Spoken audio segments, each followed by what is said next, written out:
الرحيم الرحمن العلام أنزل علينا خير الكلام وجعل تلاوته مطهرة للقلب من الأثران والآثام وأنعم علينا بالإسلام وأشهد أن لا إله إلا الله وحده لا شريك له وأشهد أن محمدا عبده ورسوله. قال الله تعالى في محكم التنزيل: يا أيها الذين آمنوا اتقوا الله حق تقاته ولا تموتن إلا وأنتم مسلمون. எல்லாம் வல்ல அல்லாஹ் சுப்ஹானஹு வ தஆலாவை போற்றி புகழ்ந்ததன் பின் பெருமானார் ஸல்லல்லாஹு அலைஹி வஸல்லம் அவர்கள் மீதும் அவர்களை பின்பற்றி வாழ்ந்த சஹாபாக்கள், தாபியன்கள், நல்லோர்கள் எல்லோர் மீதும் என்றென்றும் சாந்தியும் சமாதானமும் நின்று நிலவட்டுமாக. கண்ணியமிக்க சகோதரர்களே, 23 ஆண்டுகள் அல் குர்ஆனை அல்லாஹு தஆலா ரசூல் ஸல்லல்லாஹு அலைஹி வஸல்லம் அவர்களுக்கு ஒவ்வொரு கால சூழலுக்கு ஏற்றால் போல் இறக்கி வைத்துக் கொண்டே இருந்தார். அதிலே கடைசி வசனமாக அல்லாஹு தஆலா இந்த வேதத்தை மனித குலத்திற்கு போதும் என்று நிறுத்துகின்ற வசனமாக, இறுதி வசனமாக அல்லாஹு தஆலா ஒரு செய்தியை அல்லாஹ்வுடைய தூதருக்கு கொடுக்கிறான். உம்முடைய உம்மத்திற்கு இதை நினைவுபடுத்து என்று. அந்த வசனத்தை இந்த ஹுத்பாவின் ஆரம்பத்தில் எனக்கும் உங்களுக்குமாக நினைவுபடுத்திக் கொள்கிறேன். வத்தகு யௌமன் துர்ஜஊன ஃபீஹி இலல்லாஹ். ஒரு நாளை நீங்கள் பயந்து கொள்ளுங்கள்.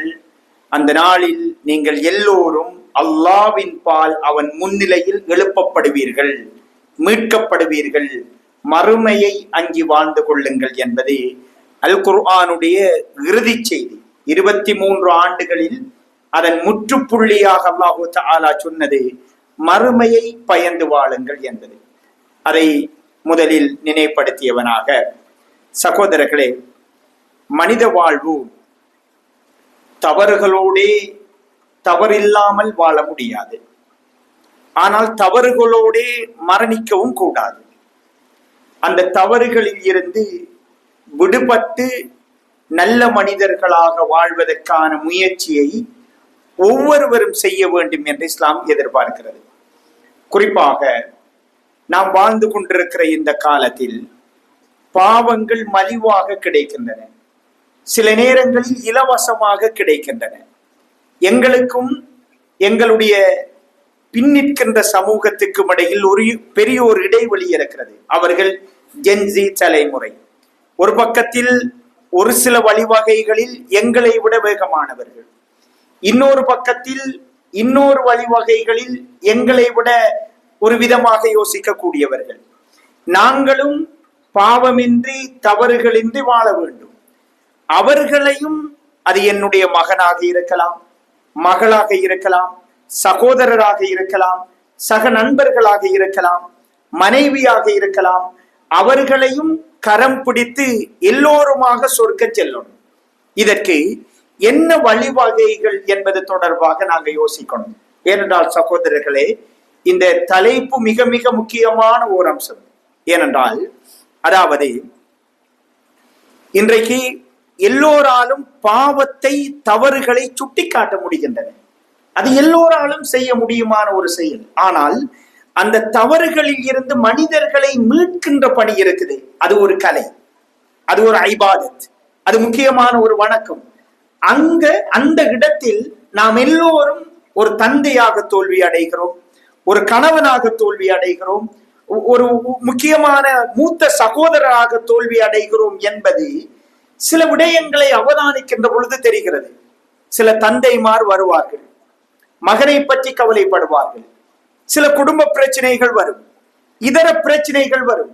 இப்படி பாவத்தில் மூழ்கி விட்டார், தவறிலே வாழ்ந்து கொண்டிருக்கிறார் என்று கவலைப்படுவார்கள். அது அப்படியே நாங்க அந்த கேஸை ஸ்டடி பண்ணிக்கு போனால், இவர் தவறை திருத்துகின்ற ஒரு ஆர்வத்தில், ஒரு ஆசையில், அந்த திருத்துகின்ற வழி நிரந்தரமாக அந்த சகோதரனை, மகனை அல்லது இன்னொரு உறவை பாவத்தின் சொந்தக்காரர்களாக மாற்றி வைத்திருக்கும். இவருடைய நோக்கங்கள் புனிதமானதுதான். ஆனால் அவர் அணுகிய விதம் சில நேரங்களில் நாங்கள் பார்க்கிறோம். அதாவது தவறுகளை சுட்டி காட்டுகின்ற பொழுது நாம் பேசுகின்ற ஒரு வார்த்தை குடும்பத்தை பிரித்து விடுகிறது.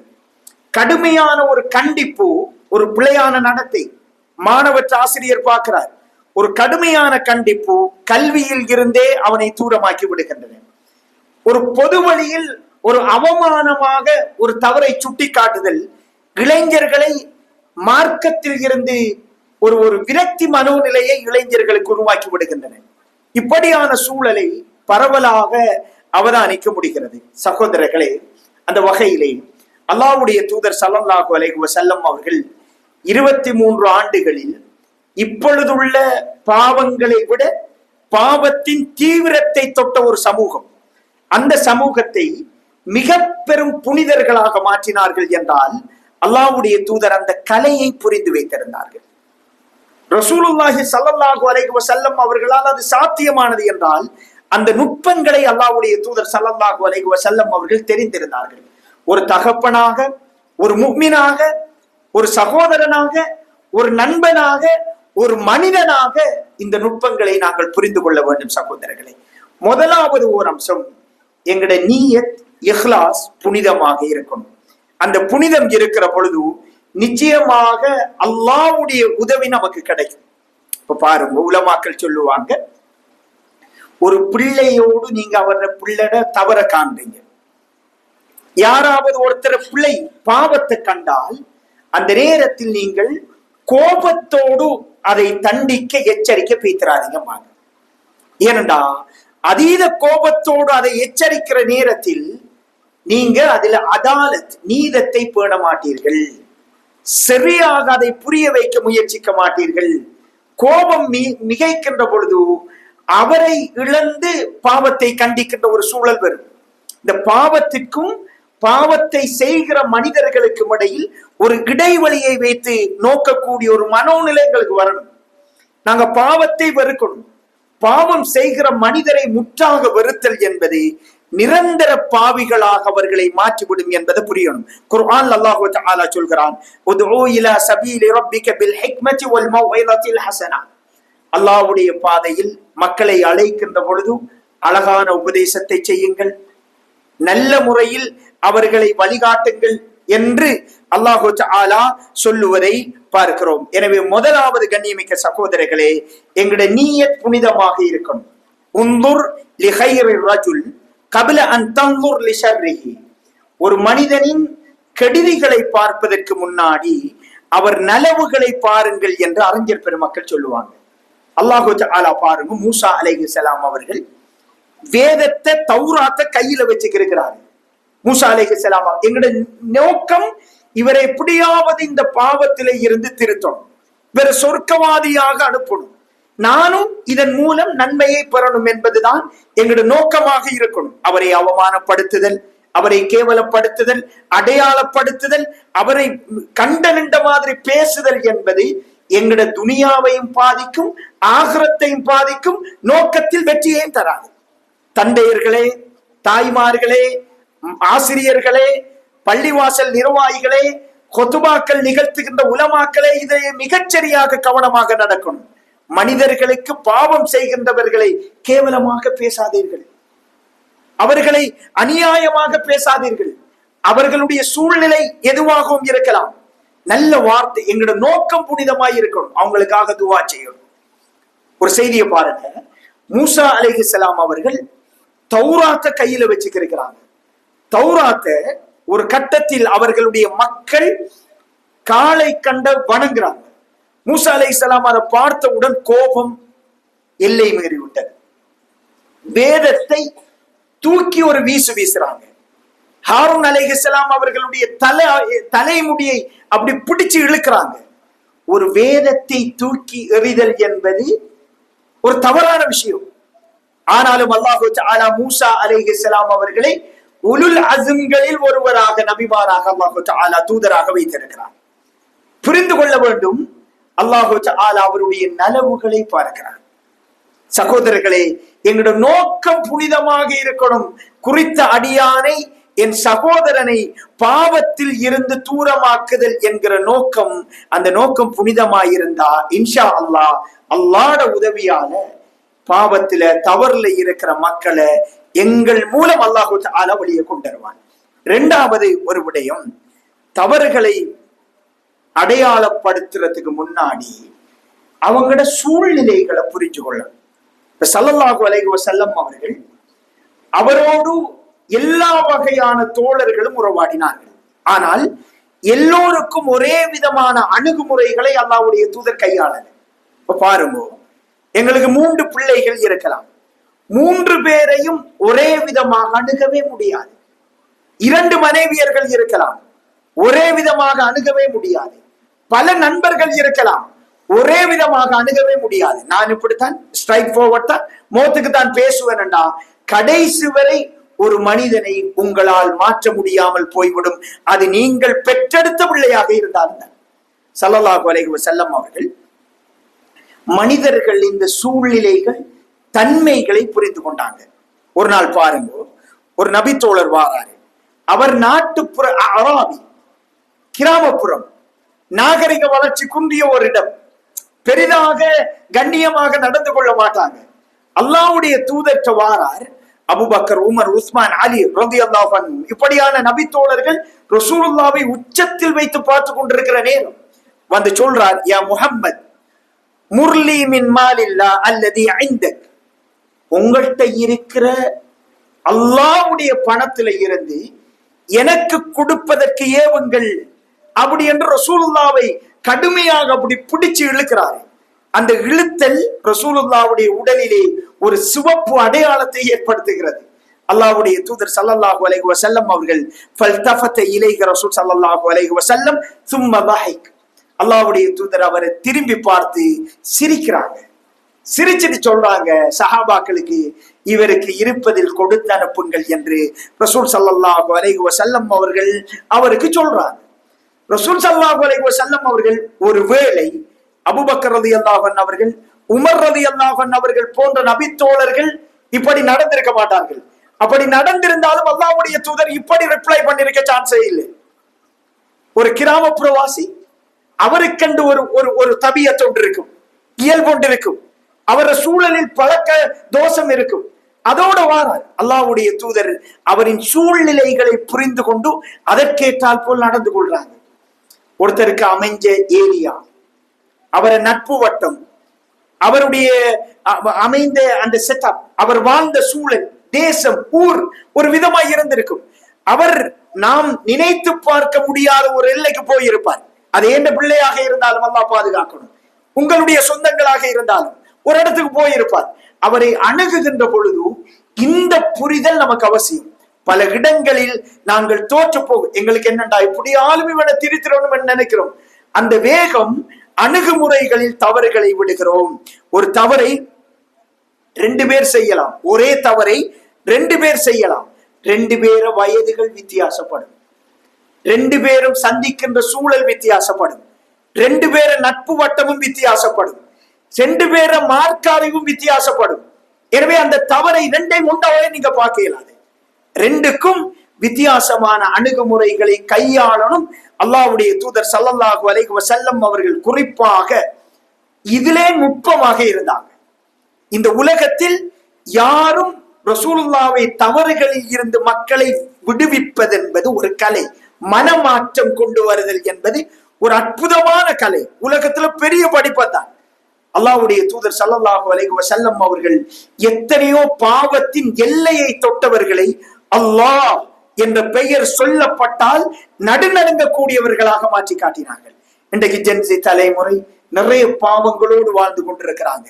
அவங்களோடு நாங்க அவங்களோட மனமாற்றத்தை ஏற்படுத்தணும்னா அவங்க அப்டேட் ஆகியிருக்கிறாங்க, நாங்களும் அப்டேட் ஆகணும். எப்படி அவர்களோடு நெருங்குதல், உரையாடுதல், தொடர்பை வைத்துக் கொள்ளுதல் என்கிற ஒரு அப்டேட் எங்களுக்கும் தேவை. கண்ணியமிக்க சகோதரர்களே, இது முக்கியமான 2வது ஒரு அம்சமாக இருக்குது. அதாவது அறிவாளிகளோடு செய்யப்படுகிற விவாதம் கூட கலந்துரையாடலாக மாறும்.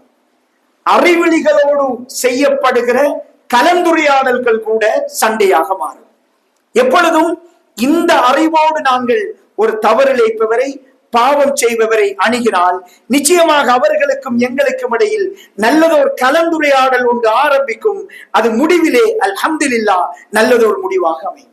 எனவே கண்ணியமிக்க சகோதரர்களே, இது இரண்டாவது ஓர் அம்சமாக இருக்கிறது. மூன்றாவது ஒரு விடயம், சரியான நேரத்தை சந்தர்ப்பத்திற்காக காத்துட்டு இருக்கணும். ஒருத்தர் மதுவோடு நெருங்கி விட்டார், ட்ரக்ஸ் பாவிக்கிறார். அந்த நிலையில் இருப்பவற்றை நாங்கள் பாவத்தை போய் சுட்டி காட்ட முடியாது, அவர் அணுகவே முடியாது. ஏனென்றால் அவர் போதையோடு இருக்கிறார். இந்த சூழ்நிலைகளை காத்துட்டு இருக்கணும், தேடிட்டே இருக்கணும், பிரார்த்தனைகளோடு உன்னிப்பாக அவதானிக்கணும். முஸ்லிம் கிரந்தம், புகாரி கிரந்தத்திலே வருகிற செய்தியை பாருங்கள். அல்லாஹ்வுடைய தூதர் ஸல்லல்லாஹு அலைஹி வஸல்லம் அவர்கள், அதாவது யதஹவ்வலுனா பில் மௌஇதா, எங்களுக்கு அல்லாஹ்வுடைய தூதர் ஸல்லல்லாஹு அலைஹி வஸல்லம் அவர்கள் இடைவெளி விட்டு விட்டு உரை நிகழ்த்துவாங்க. சலிப்பு ஏற்பட்டு விடக் கூடாது என்பதற்காக உலகத்தில் இன்னி ஊதீது ஜவாமி அல் கலிம், நான் கொஞ்சமா பேசுவேன், ஆழமான அற்புதமான அர்த்தங்கள் இருக்கும், இது அல்லாஹ் எனக்கு செய்த நிஅமத் என்று அல்லாஹ்வுடைய தூதர் சொல்லி இருக்கிறாங்க. அவ்வளவு அற்புதம் நிறைந்த உலகத்தில மிகச்சிறந்த பேச்சாளர் அல்லாஹ்வுடைய தூதர் ஸல்லல்லாஹு அலைஹி வஸல்லம் அவர்கள். அப்படி இருந்தும் எந்த நேரமும் உபதேசம் செஞ்சுக்கிறோம் என்று ரசூலுல்லாஹ் விரும்பல. எந்த நேரமும் அவங்களுக்கு ஓர்டர் போட்டுக்கொண்டே இருக்கணும் என்று அல்லாஹ்வுடைய தூதர் விரும்பல. அல்லாஹ்வுடைய தூதர் எங்களுக்கு சலிப்பு ஏற்பட்டு விடக் கூடாது என்பதற்காக சந்தர்ப்பங்கள், சூழ்நிலைகளை சரியாக தேடிக்கொண்டிருப்பாங்க. இன்றைக்கு சில தகப்பன்மார், தாய்மார், அதுவும் இந்த தலைமுறைக்கு 24 மணித்தியாலமும் கிளாஸ் எடுப்பாங்க. அதுவே கால ஓட்டத்தில அவன் ஒரு தவறில் நிரந்தரமாக போவதற்கு காரணமாக அமையும். ரசூல் ஸல்லல்லாஹு அலைஹி வஸல்லம் அவர்கள் நேரம், காலம், சூழ்நிலைகளை புரிந்தே தவறு செய்கிற மனிதர்களை அணுகி இருக்கிறார்கள் என்பதை தெளிவாக புரிந்து கொள்ள வேண்டும். கண்ணியமிக்க சகோதரர்களே, ஒரு சந்தர்ப்பத்தில அல்லாஹ்வுடைய தூதர் ஸல்லல்லாஹு அலைஹி வஸல்லம் அவர்கள் ஆயிஷா நாயகியோடு சின்ன ஒரு பிரச்சனை வருது. ஆயிஷா ரலியல்லாஹு அன்ஹா அவர்களுடைய சத்தம் அப்படியே, அதாவது அபூபக்கர் ரலியல்லாஹு அன்ஹு அவங்க ஆயிஷா நாயுடைய தகப்பனார், ரசூலுல்லாஹ்வுடைய மாமனார் வீட்டுக்குள்ள வராங்க. வருகிற நேரத்தில் ஃபஸமிய சௌத ஆயிஷா ஆலியா, ஆயிஷா நாயுடைய சத்தம் உயர்ந்திருப்பதை செவியேற்கிறாங்க. கோபம் பெறுது அபூபக்கர் ரலியல்லாஹு அன்ஹு அவர்களுக்கு. எந்த மகள் அல்லாஹ்வுடைய தூதருக்கு இப்படி சத்தத்தை உயர்த்துகிறதா? கோபத்தோடு போறாங்க. ரசூல் ஸல்லல்லாஹு அலைஹி வஸல்லம் அவர்கள் அவரை தடுத்து நிறுத்துறாங்க. அல்லாஹ்வுடைய தூதர் புரிந்து கொள்றாங்க, இந்த நேரத்தில் நசீஹத் செய்கிற இடம் அல்ல, ஹொட்டா இருக்கிறாங்க, இது சந்தர்ப்பம் அல்ல. இந்த நேரம் புரிய வைக்க முயற்சிப்பது பல நேரங்களில் தோல்வி அடையலாம். ஒரு சாதாரண சூழ்நிலைக்கு வரட்டும், காத்து கொண்டிருக்கிறார்கள். கண்ணியமிக்க சகோதரர்களே, பெற்றோர்களே, நண்பர்களே, அடுத்த மனிதர்களின் பாவத்தில் கவலை கொள்கின்ற இந்த சமூக தலைவர்களே, நாங்க இந்த மனிதர்களுக்காக காத்து கொண்டிருக்கணும். நேரத்தை தேடணும், சந்தர்ப்பத்தை பார்க்கணும். பிழைய திருத்திறன் என்று பொருத்தம் இல்லாத சந்தர்ப்பங்களில் பேசுதல் என்பது மனித மனங்களில் வெறுப்பை தான் உண்டு பண்ணும் என்பது. இப்ப ஃபேமிலி கேதரிங் ஒன்று நடக்கும், எல்லாரும் குடும்பமா சேர்ந்திருப்போம், நல்ல விஷயங்கள் சந்தோஷமா போயிட்டு இருக்கும். மனைவி எங்களுக்கு பிடிக்காத ஒன்றை செஞ்சிருவாங்க, பிள்ளை அந்த சபையில எங்களுக்கு பிடிக்காத ஒன்றை செஞ்சிருப்பாங்க, பிள்ளையா கூட இருக்கலாம். இவர் சத்தமிட்டு, என்னடா பெரிய தகப்பன், ஈமானி அடையாளத்தோடு வாழ்பவர், அந்த தவறை சபையில போட்டு உடைப்பாரு, சத்தமா பேசுவாரு. அந்த மனைவி கூனி குறுகி அவமானப்பட்டு பேசிடுவாங்க. இது அல்லாஹ்வுடைய தூதரின் அணுகுமுறை அல்ல, இது தவறை விடுவிப்பதற்கான செயற்பாடு அல்ல. பொது சபைகளில் அவர்களை அப்படியே நோக்கடித்தல் என்பது ஒரு தவறில் இருந்து ஒரு மனிதனை விடுவிக்காது. ஸ்கூல்ல ஒரு ஆசிரியர் ஒரு மாணவனை பல மாணவர்களுக்கு முன்னாடி இந்த மாதிரி செய்கிற பொழுது மிக மோசமான விளைவுகளை சந்திக்க வேண்டி வரும் என்பது புரியணும். அடுத்தது இன்னொரு விஷயம் என்னென்றால், கண்ணியமிக்க சகோதரர்களே, முக்கியமான ஒரு அம்சம், அதாவது மனிதர்கள் பொதுவாக யாராவது எங்களுக்கு ஓர்டர் போறது விருப்பம் வராது. இப்படி செய்யணும், அப்படி செய்யணும், இப்படித்தான் நடக்க வேண்டும் என்று எங்களுக்கு கட்டளை இடுகின்ற தொனியில் பேசுதல் இயல்பாகவே மனிதர்களுக்கு பிடிக்காது. அதுவும் இந்த தலைமுறைக்கு அறவே பிடிக்காது. அல்லாஹு தஆலா எல்லா வகையான ஆற்றலும் மிக்கவன், நாம் அவனின் அடிமை. அவன் நினைத்தால் எங்களை எது வேண்டுமானாலும் செய்யலாம். அப்படி இருந்தும் அல்லாஹு தஆலா மனிதர்களுக்கு ஒரு கட்டளை இடுகின்ற பொழுது என்ன சொல்றான் தெரியுமா? கட்டளை இடுவதற்கு முன்னாடி யா அய்யுஹல்லதீன ஆமனூ, ஈமான் கொண்ட விசுவாசிகளே, அழகாக அழைத்து அதை சொல்றான். அது உள்ளத்துக்குள்ள போகும். அல்லாஹ் அவனுடைய அடிமை, நாங்கள் எப்படியும் அந்த கட்டளை இடலாம். அப்படி இருந்தும் அல்லாஹு தஆலா ஈமான் கொண்ட விசுவாசிகளே அப்படி என்று சொல்லி சொல்றான். எனவே கண்ணியமிக்க சகோதரர்களே, இந்த உரையாடல் என்பது மிக மிக முக்கியமானது. அல்லாஹ்வுடைய தூதர் ஸல்லல்லாஹு அலைஹி வஸல்லம் அவங்க சொன்னாங்க, இன்னர் ரிஃப்க லா யகூனு ஃபீ ஷைஇன் இல்லா ஸானா.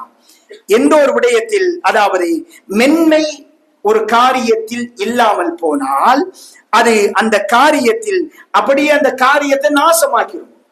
மென்மை சொஃப்டா நடக்கிறது. புலைய திருத்தக்க, நல்லதை சொல்லக்க, ஒரு விடயத்தை ஏவுகின்ற பொழுது அந்த மாதிரி நடந்து கொள்ளுதல் என்பது மிக மிக முக்கியமானது. மனசுல ஒரு மாற்றத்தை அவர்களுக்கு உண்டு பண்ணும்.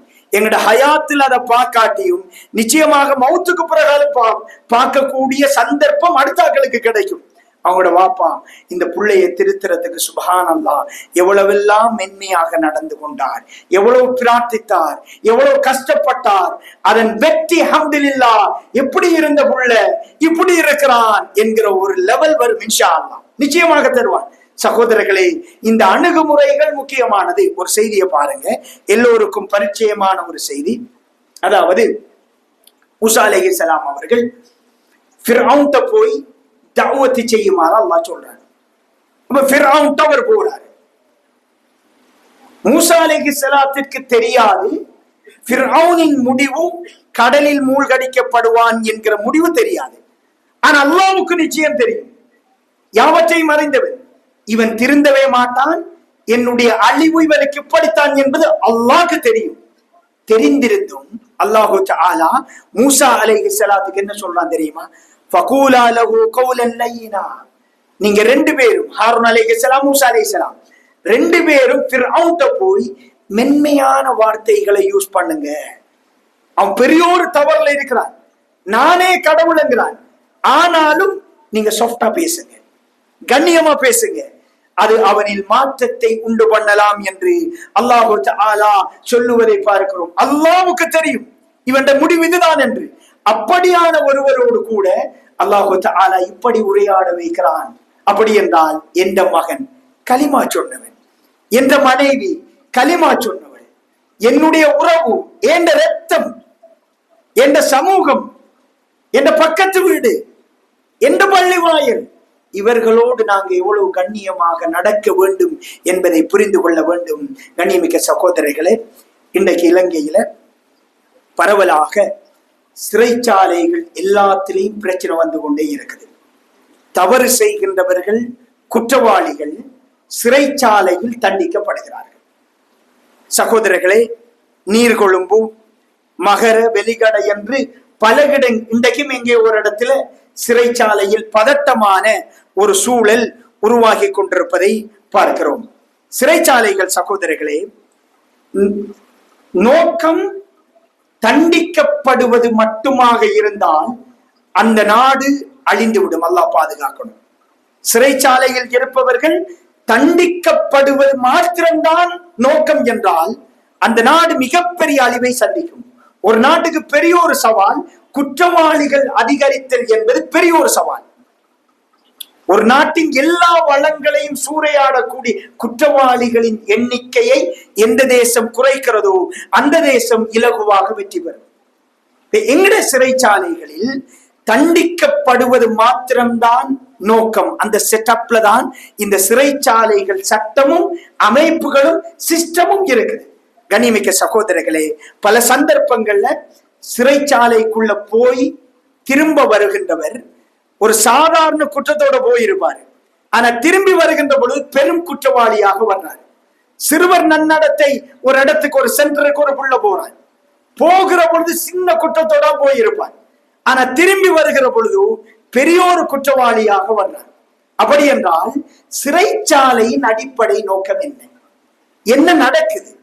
ரசூல் ஸல்லல்லாஹு அலைஹி வஸல்லம் அவர்களுடைய அழகிய முன்மாதிரிகள் இருக்கின்றன. கண்ணியமிக்க சகோதரர்களே, முதல் முறையாக குற்றம் செய்கிற ஒருத்தரையும், நீண்ட பல குற்றங்கள் செய்த மிகப்பெரிய தவறுகள் செய்த ஒருத்தரையும் ஒரே இடத்துல அடைச்சு வைப்பாங்க.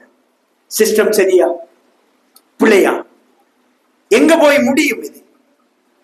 அதே மாதிரி கண்ணியமிக்க சகோதரர்களே, அதாவது நிறைய தவறுகள் நீர்கொழும்பு சிறைச்சாலை, மற்ற சிறைச்சாலைகள் என்று தொடர்ந்து கொண்டே இருக்கின்றன. இதில் மிக மிக அவசியமாக பல சீர்திருத்தங்கள் செய்யப்பட வேண்டும் என்று 150 வருஷத்துக்கு முன்னாடி கொண்டு வரப்பட்ட சட்டத்திட்டங்கள், சிறை சட்டம், சிறை ஒழுங்குகள் என்பது இலங்கையில் 150 வருடங்களுக்கு முன்னாடி கொண்டு வரப்பட்டது. அதுல திருத்தங்கள், மாற்றங்கள், பல விடுத்தங்கள் செய்யப்பட்டிருந்தாலும் இந்த பிரச்சனைகள், இந்த சண்டைகள், இந்த மோதல்கள் இலங்கை சமூகத்திற்கு தெளிவாக ஒரு செய்தியை சொல்லுகிறது. அவசரமாக சிறை சீர்திருத்தம் தொடர்பாக யோசிக்க வேண்டும் என்கிற ஒரு செய்தியை தெளிவாக சொல்லுது. ஸல்லல்லாஹு அலைஹி வஸல்லம் அவர்கள்ட்ட சிறைச்சாலை என்கிற ஒரு செட்டப் இருக்கல்ல.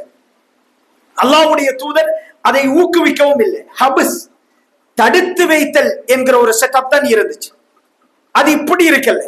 ரசூலுல்லாஹ்வுடைய சபைகளில் வரலாற்றில் பாருங்க, சில கைதிகள் தடுத்து வைக்கப்பட்டிருந்தாங்க. ஆனால் பல கைதிகளின் முடிவு என்னண்டா, ரசூலுல்லாவையும் சஹாபாக்களையும் பார்த்து அவர்கள் புனிதர்களாக மாறி இருக்கிறாங்க, இஸ்லாத்துக்கு வந்திருக்கிறாங்க. ஆனால் இன்றைய சிறைச்சாலை அமைப்பு எப்படி இருக்கிறது பாருங்க. மாலிக் மதுஹப்ல சொல்லுவாங்க, ஒரு சிறைச்சாலை எப்படி இருக்கணும் என்று சொல்லி சொன்னால், அதுல எல்லா குற்றத்தையும் செய்தவர்கள் அல்ல, சில குற்றங்கள், சாதாரண குற்றங்கள் செய்தவர்கள் ஒரு குறிப்பிட்ட காலத்திற்கு இடைவெளிகளில் அவர்களின் மனைவியை சந்திப்பதற்கு பிரத்யேக இடம் ஒதுக்கப்பட வேண்டும் என்று சொல்லுவாங்க. சவுதி அரேபியாவில் இன்றைக்கும் சில குற்றங்கள் செய்கின்ற நபர்களுக்கு, எல்லோருக்கும் அல்ல, இந்த வாய்ப்பு கொடுத்திருக்கிறாங்க. சிறைச்சாலை சட்ட திட்டங்கள் சீரமைப்பு தொடர்பாக மிக மிக கவனமாக இந்த நாட்டில் உள்ள தலைவர்களும் பிரஜைகளும் கவனம் எடுக்கணும். குற்றவாளிகளை குற்றத்தில் இருந்து புனிதர்களாக மாற்றணும். அதுக்கு என்ன பொறிமுனைகளை சிறை கூடத்தில் செலவழிக்கிறாங்க, செய்யறாங்க. அதுக்குள்ள போய் பார்த்தாலே ஒரு குற்றவாளி பெரும் தீவிர குற்றவாளியாக வெளியே வருவார். அப்ப இது ஒரு மனிதனை திருத்துகின்ற, மாற்றுகின்ற இடமாக வடிவமைக்கப்பட்டால் பிரச்சனை பெரிதாக மாறிவிடும் என்பதை தெளிவாக புரிந்து கொள்ள வேண்டும். கண்ணியமிக்க சகோதரர்களை, அல்லாஹ்வுடைய தூதர் ஸல்லல்லாஹு அலைஹி வஸல்லம் அவர்கள் இந்த தடுத்து நிறுத்துதல், ஒரு குற்றவாளியை திருத்துவதற்கு கையாண்ட வழிமுறைகள், அதுல ஒரு 10% இலங்கையில் உள்ள சிறைச்சாலைகள் பயன்படுத்துமாக இருந்தால் இன்ஷா அல்லாஹ் மிகப்பெரிய ஒரு மாற்றத்தை, திருத்தத்தை எதிர்பார்க்கலாம். முஸ்லிம் சமூகம் இது தொடர்பாக நல்லதோர் வழி பேசணும். எல்லோரும் இது தொடர்பாக பேசணும். மாற்று மத தலைவர்கள் பேசணும். கண்ணியமிக்க சகோதரர்களே, இந்த நாட்டில் மிகப்பெரிய மனிதவள சீர்திருத்தம் ஏற்பட வேண்டுமாக இருந்தால் எங்கள் நாட்டில் உள்ள ஜெயிலுடைய கட்டமைப்பு மாற்றப்பட வேண்டும், அது சீர் செய்யப்பட வேண்டும். இல்லாவிட்டால் இன்னும் 20 வருடத்தில் இதைவிட மோசமான ஒரு கட்டத்தை உணர வேண்டிய குற்றவாளிகளை பெருக்குகின்ற இடமாக சிறைச்சாலைகள் மாறிக்கொண்டிருக்கின்றன. இது எவ்வளவு ஆபத்தான ஒரு விஷயம். எங்களுக்கு வரவில்லை என்று யோசிக்க வேண்டாம். சிறைச்சாலையில் இருக்கின்ற கணிசமான எண்ணிக்கை புள்ளி விவரங்களை எடுத்து பாருங்க. எங்களுடைய சமூகத்தின் விகிதாசாரத்தை பாருங்கள். இது ஒரு ஆபத்தான நிலைமை. இது ஒரு அல்லாஹ்வுடைய தூதர் ஸல்லல்லாஹு அலைஹி வஸல்லம் அவர்கள் ஒரு சமூக கட்டமைப்பில் இதை மிக கவனமாக யோசித்திருக்கிறார்கள். இலங்கையில் சிறைச்சாலையில் உள்ள சிக்கல்கள், முதலாவது ஒரு அம்சம் அளவுக்கு மீறிய கைதிகள், சொற்பமான சிறைச்சாலைகள், இடவசதி கொஞ்சம், அதனால் அளவுக்கு மீறிய கைதிகள், இதனால பல சிக்கல்கள் வருகின்றன. இரண்டாவது ஒரு பிரச்சனை, தண்டனைக்கு அதிக முக்கியத்துவம் கொடுக்கப்படுகிறதே தவிர மனமாற்றம், சீர்திருத்தம் தொடர்பாக ஆன்மீக உரையாடல்கள், இன்னொரு வழிகாட்டல்கள் வெறுமனே கண் துடைப்புக்காக செய்யப்படுகின்றன அல்லது முறையாக கையாளப்படுகின்றனவா என்பது தொடர்பாக யோசிக்கணும். நீங்க யூடியூப்ல போய் பார்க்கலாம். அன்புராஜ் என்கிற ஒருவர், தமிழ்நாட்டிலே அதாவது வீரப்பனோடு இருந்த ஒருவர், ஆயுள் தண்டனை விதிக்கப்பட்டவர். அவர் சிறைச்சாலையில் இருந்து மனமாற்றம் ஏற்பட்டு எளிய மக்களுக்காக இப்பொழுது தொண்டாற்றி கொண்டிருக்கிறார். அவருடைய தண்டனையில் இருந்து விடுவிக்கப்பட்டிருக்கிறார். என்னை எப்படி சிறைச்சாலை விடுவித்தது என்பது தொடர்பாக, மாற்றியதை தொடர்பாக அவர் பேசுகிறார். உண்மையில் ஒரு சிறைச்சாலை புனிதப்படுத்தப்பட்டால் நல்ல பல மாற்றங்களை நாங்கள் எங்களுடைய கண்கூடாக பார்க்க முடியும் என்பதை புரிந்து கொள்ள வேண்டும்.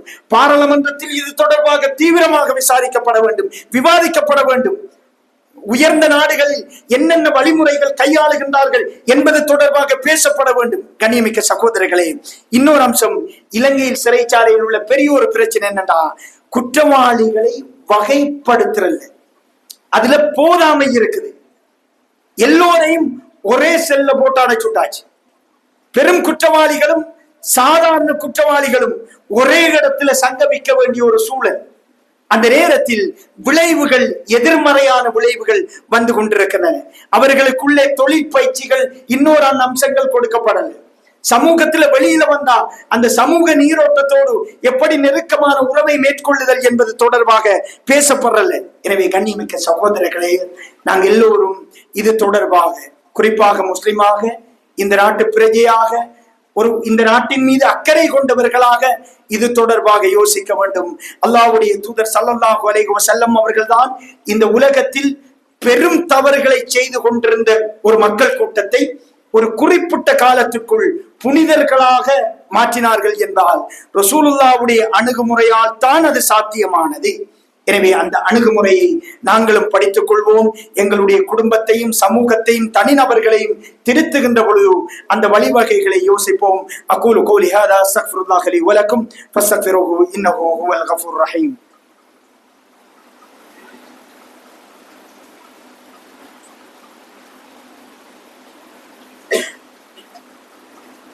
அல்ஹம்துலில்லாஹ் வஸ்ஸலாத்து வஸ்ஸலாமு அலா ரசூலில்லாஹ் முஹம்மது இப்னு அப்துல்லாஹ். அம்மா பஅத். கண்ணியமிக்க சகோதரர்களை, இறுதியான ஒரு அம்சம், ஒரு தவறை, ஒரு மனிதனை அந்த குற்றத்தில் இருந்து, பாவத்தில் இருந்து விடுவிக்கின்ற பொழுது நாங்கள் கடைபிடிக்க வேண்டிய பிரதான ஒரு அம்சம் அஸ்ஸப்ர், பொறுமை. தயவு செய்து இந்த பொறுமையை துஆத்துகள் இழந்து விடாதீர்கள். அழைப்பாளர்கள், சமூக தலைவர்கள் அந்த பொறுமையை இழந்து விடாதீர்கள். ஏதோ ஒரு சூழ்நிலையில் அவன் திருந்துவான், மாறுவான், என்னுடைய மௌத்துக்கு பிறகும் அது நடக்கலாம் என்பதை நம்புங்கள். அல்லாஹ்வுடைய ரஹ்மத்தில் இருந்து நிராசை அடைந்து விட வேண்டாம். ஒரு செய்தியை பாருங்க. ரசூல் ஸல்லல்லாஹு அலைஹி வஸல்லம் அவர்களுடைய தோழர் இருந்தார், இஸ்முஹு அப்துல்லாஹ், அவருடைய பேர் அப்துல்லா. அவர் வகான யுதஹிகு ரசூலுல்லாஹி ஸல்லல்லாஹு அலைஹி வஸல்லம், கொஞ்சம் ஜோக்கான மனிதர், ரசூலுல்லாஹ்வை சிரிப்பாட்டுவார். ஒரு நாள் அவருடைய ஒரு நகைச்சுவை இருக்கிறது. ஏழ்மையான நபி தோழர், கையில எதுவும் கிடையாது, ஆனா ரசூலுல்லாஹ்வுக்கு கிஃப்ட் ஒன்று கொடுக்கணும் என்று நினைக்கிறார். அல்லாஹ்வுடைய தூதர், ஆன்மீக தலைவர், எனக்கு உபதேசம் செய்பவர், ஏதாவது அன்பளிப்பு செய்யணும், ஒன்றும் இல்லை. மார்க்கெட்ல போறார், ஒரு நல்ல துணி ஒருத்தர் வித்துட்டு இருக்கிறாரு, அதை வாங்கி எடுத்துட்டாரு. அமௌண்ட கேட்கிறாரு, அமௌண்ட சொல்றாரு, வாங்கி எடுத்துட்டு காசை தாரன்னு எனக்கு பின்னாடி வாங்கன்னு சொல்லி கூட்டிட்டு வராரு. ரசூல் ஸல்லல்லாஹு அலைஹி வஸல்லம் அவர்களுடைய வீட்டை தட்டுகிறார், சலாம் சொல்கிறார். அல்லாஹ்வுடைய தூதரே, இதை உங்களுக்காக நான் அன்பளிப்பாக இந்த துணியை வாங்கினேன், ஹதியா அப்படி என்று கொடுக்கிறார். ரசூல் ஸல்லல்லாஹு அலைஹி வஸல்லம் அவர்கள் சந்தோஷப்படுகிறார். உடனே இந்த மனிதர், இந்த நபி தோழர் அல்லாஹ்வுடைய தூதரை பார்த்து சொல்றாங்க, இதுல அமௌண்ட் இவ்வளவு, பின்னாடி அவர் நிற்கிறார், அவர்கிட்ட அந்த அமௌண்ட்டை கொடுங்கிறார். அல்லாஹ்வுடைய தூதர் ஸல்லல்லாஹு அலைஹி வஸல்லம் அவர்கள் அந்த நபி தோழரை பார்த்து, அப்ப எனக்கு இது கிஃப்ட் இல்லையான்னு கேட்கிறாங்க. யா ரசூலல்லாஹ், அதுதான் என் ஆசை, ஆனா எனக்கு இது ஒன்றுமே இல்லை அப்படிங்கிறாங்க. ரசூல் ஸல்லல்லாஹு அலைஹி வஸல்லம் அவர்கள் சிரித்து விட்டு கடந்து போகிறார்கள். கண்ணியமிக்க சகோதரர்களே, இந்த நபி தோழர் ஒரு பாவத்தை விட முடியாமல் தவித்துக் கொண்டிருக்கிறார். மது அருந்துதல், மீண்டும் மீண்டும் அருந்துகிறார். வஹி இறங்குகின்ற சூழல், ரசூலுல்லாஹ் ஹயாத்தோடு இருக்கிற சூழல், அல்லாஹ்வுடைய தூதருக்கு முன்னாடி மது அருந்தி அதே நிலையில் கொண்டு வரப்படுவார். எவ்வளவு ஆத்திரம் பெறும், எவ்வளவு கோபம் பெறும். அல்லாஹ்வுடைய தூதர் அவருக்கு தண்டனை கொடுக்குமாறு சொல்லுவார். அடிக்கப்படுவார், தண்டிக்கப்படுவார். ஒரு நாள் ஒரு விடுத்தம் அல்ல, இரண்டு விடுத்தம் அல்ல, பல நேரங்களில் இப்படி நடக்கிறது. அவரால் அந்த பாவத்தை விட முடியவில்லை. ஆனாலும் அல்லாஹ்வுடைய தூதர் பொறுமையை இழக்கவில்லை. தெளிவாக புரிந்து கொள்ள வேண்டும் சகோதரர்களே. இறுதியாக அந்த நபித்தோழருக்கு ஒரு நாள் அடித்துக் கொண்டிருக்கிற பொழுது ஒரு மனிதர் எல்லை மீறி அவர் மீது ஆத்திரப்பட்டு அல்லாஹ்வுடைய தூதருக்கு முன்னாடி இப்படி நடந்து கொள்வதா என்று சொல்லிவிட்டு அல்லாஹ் உங்களை சபிக்கட்டும், உங்கள் மீது சாபம் உண்டாகட்டும் என்று சொல்றாங்க. ரசூல் ஸல்லல்லாஹு அலைஹி வஸல்லம் அவர்கள் இது காதுல கேட்டுட்டு அப்படி சொன்ன நபி தோழரை அழைக்கிறாங்க.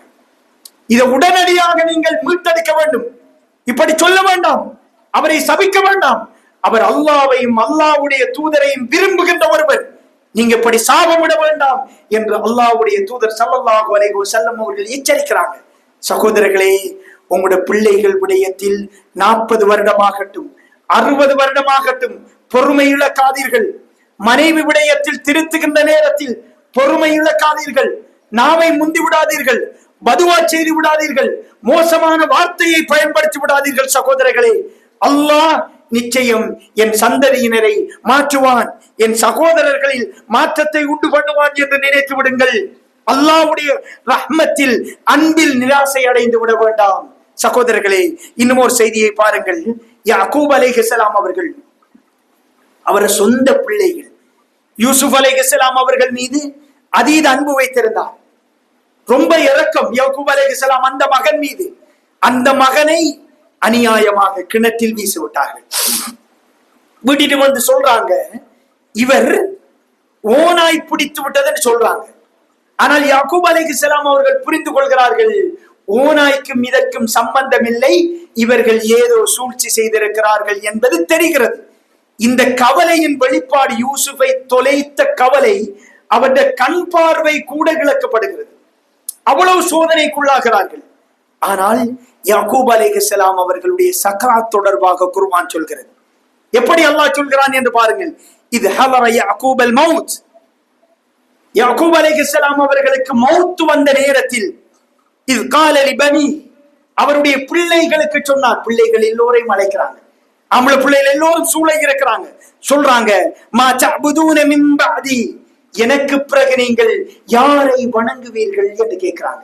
சகோதரர்களே, எந்த பிள்ளை யூசுப் தொலைக்கப்படுவதற்கும் அவர் என்னை விட்டு தூரமாக்கப்படுவதற்கும் இவர்கள் தான் காரணம் என்று பதுவா செய்யவில்லை, விலக்கி வைக்கவில்லை, தூரமாக்கி விடவில்லை.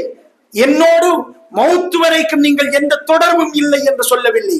யாக்கூப் அலைஹிஸ்ஸலாம் பொறுமையாக இருக்கிறாங்க, காத்து கொண்டிருக்கிறாங்க. அல்லாஹ் நிச்சயம் மாற்றத்தை கொண்டு வருவான். கடைசி நேரத்திலும் பிள்ளைகளை அழைத்து சொல்றாங்க, தனக்கு அநீதி செய்தவர்கள் என்று தெரியும், தெரிந்திருந்து சொல்றாங்க, எனக்கு பிறகு நீங்கள் யாரை வணங்குவீர்கள் என் மக்களே என்று கேட்கிறாங்க. பொறுமை முக்கியம் சகோதரர்களே. 99 கொலை செஞ்ச ஒருத்தர், அவர் அல்லாஹு தஆலா சொர்க்கவாதியா மௌத்தாக்குறார். அப்படி எங்கட பிள்ளைகள் தவறளிக்கலையே, அப்படி எங்கட மனைவி செய்யலையே, அப்படி எங்கட சமூகத்தில் இருக்கிற ஒருத்தர் செய்யலையே. உங்களுடைய பொறுமையை தயவு செய்து இழக்காதீர்கள். ஒரு மனிதனை திருத்துகின்ற நேரங்களில், மாற்றத்தை விரும்புகின்ற நேரத்தில் தயவு செய்து பொறுமையை இழக்க வேண்டாம். அவர்களுக்காக அல்லாஹ்விடத்தில் பிரார்த்தியுங்கள். ஒருவேளை எங்கட மௌத்துக்கு பிறகு நாளை மறுமையில் எங்களை விட அல்லாஹ்விடத்தில் மிக நெருக்கமான மனிதர்களாக அல்லாஹ் தஆலா அவர்களை கொண்டு வரலாம். அப்படித்தான் நபிமார்கள் இந்த சமூகத்தை நம்பினார்கள். இந்த சமூகத்தில் உள்ள ஒவ்வொரு தனிநபர்கள் விடயத்திலும் இவ்வளவு பொறுமையாக நடந்தார்கள். எனவே சீர்திருத்தத்தை விரும்புகின்ற நாம் பொறுமை என்பது மிக மிக முக்கியமானது. எல்லாம் வல்ல அல்லாஹ் ஜல்ல சுப்ஹானஹு வ தஆலா நம் அனைவரையும் இஹ்லாஸோடும் ஈமானோடும் சக மனிதர்களை திருத்துகின்ற நேரங்களில் ரசூலுல்லாஹ்வுடைய முன்மாதிரிகளை பேணி நடக்கக்கூடியவர்களாக நம் அனைவரையும் வாழ்ந்து மரணிக்க செய்வானாக. அகூலு கௌலி ஹாதா அஸ்தக்ஃபிருல்லாஹ் லி வ லக்கும் ஃபஸ்தக்ஃபிருஹு இன்னஹு ஹுவல் கஃபூர் ரஹீம்.